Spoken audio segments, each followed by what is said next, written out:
Right. So I think we're going to have to do an introduction because this is our first ever video.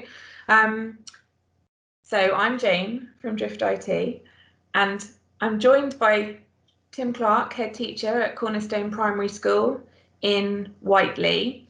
And he's very graciously agreed to be our first little interviewee for a series of 5 minutes, just 5-minute segments about what this particular school or company does really, really well.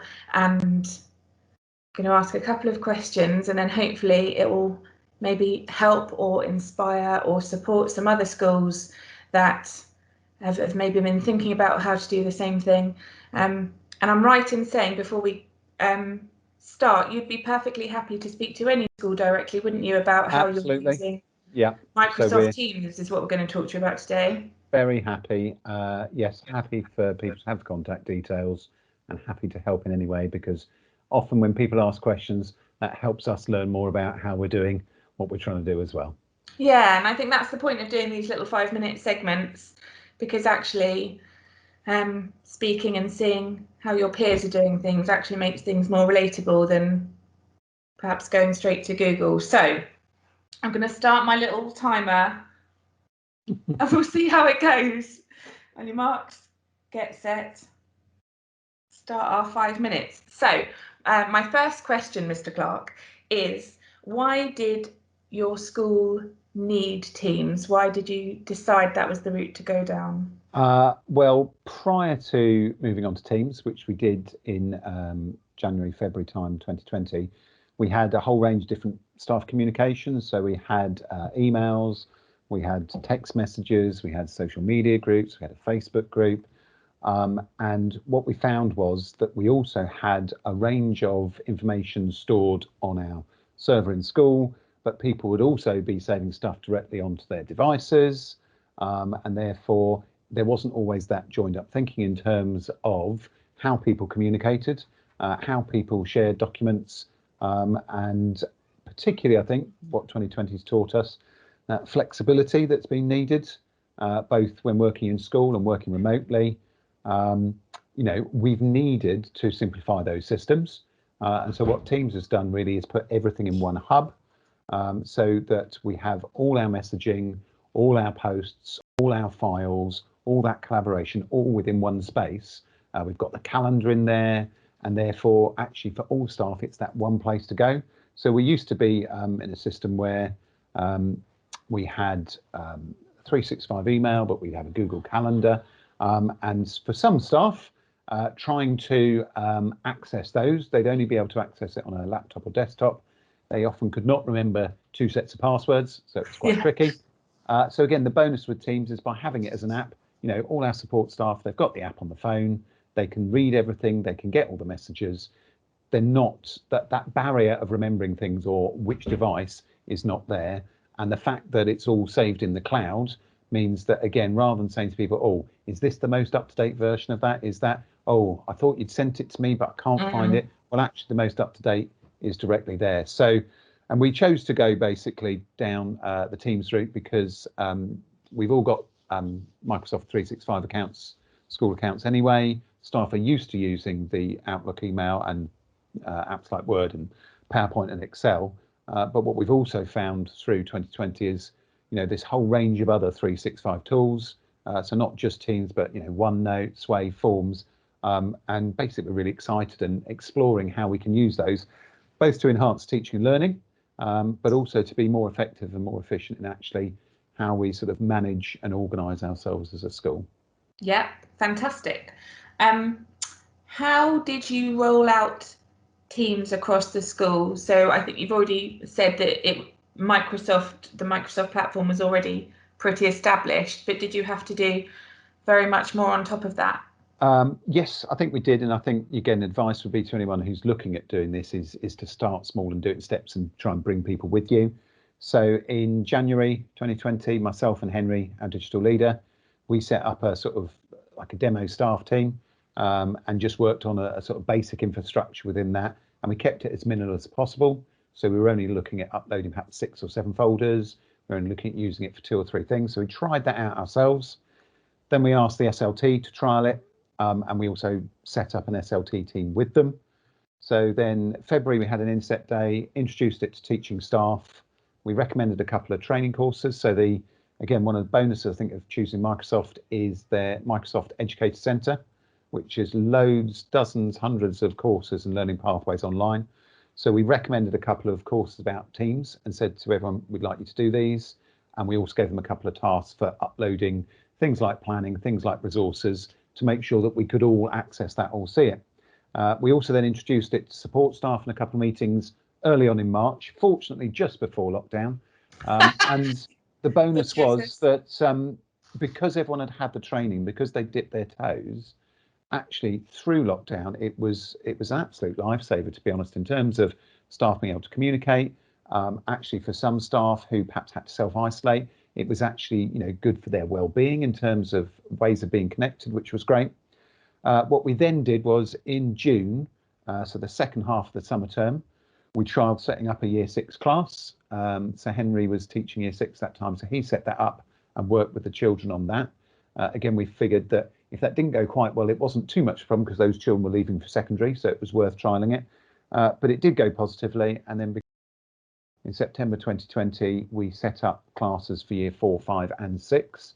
So they're using Teams in school, but they're also using it for home learning. They're using it if they need to self-isolate.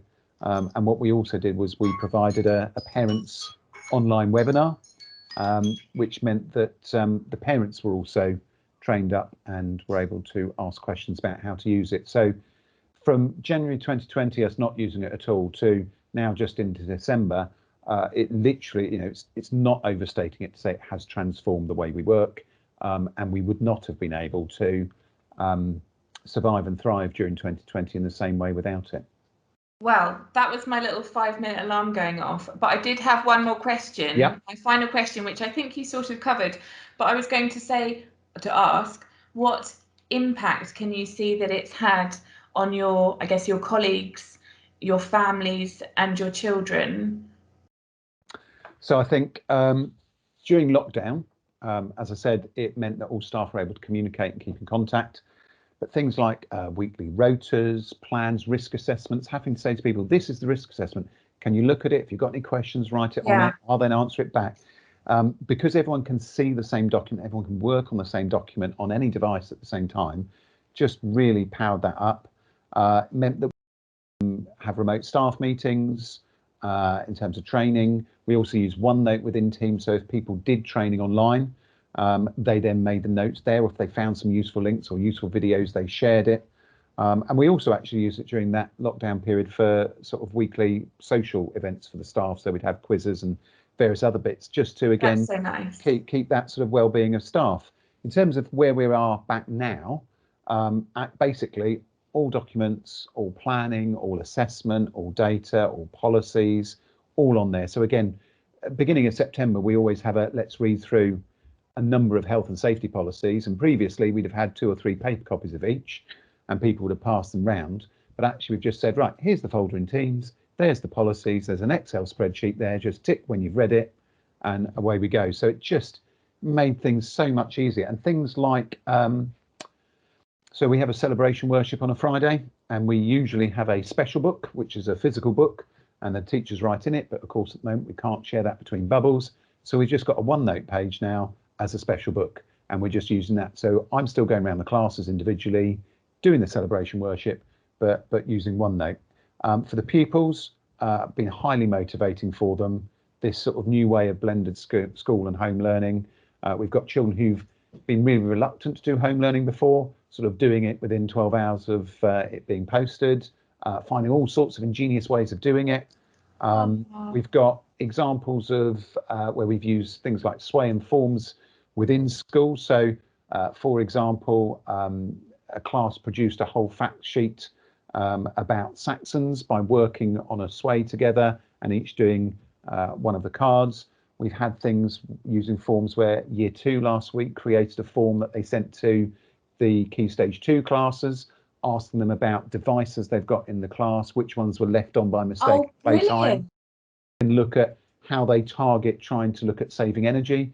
So again, that's something that they can't go and ask the children directly, but actually by using the technology, they can still get the information, and actually they've got some quality information they can use to support their learning. So I think, and again, OneNote has been fabulous in terms of questions, answers, class problem solving, been really, really powerful.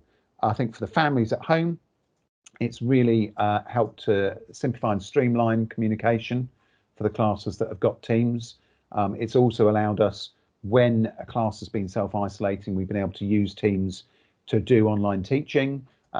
We've been able to invite parents of children who are self-isolating to come to collective worships by sending them the link.